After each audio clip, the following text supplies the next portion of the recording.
स्वर्गीय संतोष देशमुखांना मारलं गेलं त्याच्यापेक्षाही भयानक वास्तव या कैलास बोराडे यांच्या प्रकरणामध्ये आहे. खोक्या भोसले हा सुरेश दसांचा एकदम पहिल्या पाचामधला कार्यकर्ता आहे. तशी ऑडिओ आहे.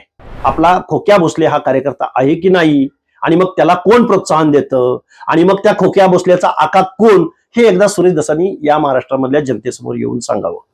सर, काल भोकरदनचं प्रकरणावरनं सभागृह मोठा गोंधळ झाला. तुम्ही ते सगळं प्रकरण बाहेर आणलं होतं. नक्की काय घडलं होतं, काय प्रकरण होतं आणि काय मागणी? खरं तर महाशिवरात्रीच्या दिवशी कैलास बोराडे नावाच्या एका महादेवाचा भक्त असणाऱ्या, थोडंसं शिक्षण कमी आणि शेतकरी असणाऱ्या आणि थोडासा भोळसर स्वभाव असलेल्या या माणसाला विस्तवामध्ये लोखंडी रॉड लाल बुंद करून त्याच्या हातापायानं चटके देणं, त्याच्या गुप्तांगात ते सळई खुपसणं किंवा त्याला हाताला, मानाला, पोटाला चटके देणं, हे माणुसकीला काळीमा फासणारी घटना भोकरदन तालुक्यातल्या, जालना जिल्ह्यातल्या भोकरदन तालुक्यातल्या अनवा गावामध्ये घडली. ही घटना घडल्यानंतर त्याचा व्हिडिओ बनवणार आहे आणि ते कृत्य होत असताना आजूबाजूला 10-12 माणसं त्या ठिकाणी होते. हे प्रकरण माणुसकीला काळीमा फासणारं प्रकरण होतं आणि ह्या प्रकरणामध्ये कोण आरोपी आहेत आणि का हे केलं गेलं हे मी त्या अनवा गावामध्ये जाऊन मी तिथल्या एसपींना भेटलो, त्याच्या आईवडिलांना भेटलो, गावातल्या गावकऱ्यांना भेटलो, त्या घटनास्थळी गेलो.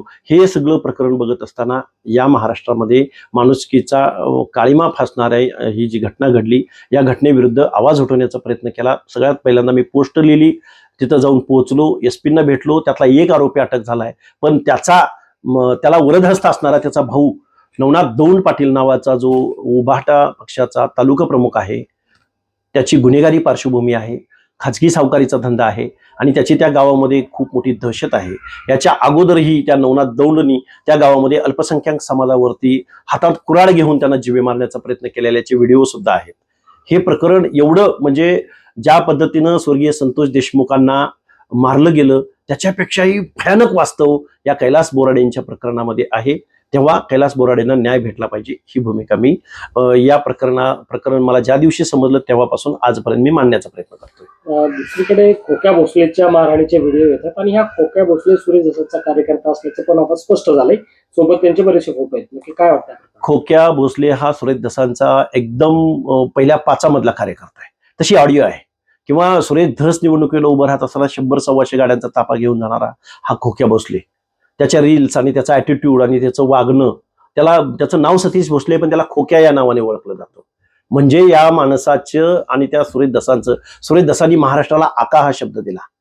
आरोपी आणि मग त्या आरोपीचा नेता यावरून जर या महाराष्ट्रात राजीनामे सुरेश देश घेण्यात यशस्वी झाले असतील तर मग सुरेश दसांनी आका या शब्दाचा अर्थ स्वतःच्या बाबतीमध्ये लावून घ्यावा आणि आपला खोक्या भोसले हा कार्यकर्ता आहे की नाही आणि मग त्याला कोण प्रोत्साहन देतं आणि मग त्या खोक्या भोसल्याचा आका कोण हे एकदा सुरेश दसांनी या महाराष्ट्रामधल्या जनतेसमोर येऊन सांगावं.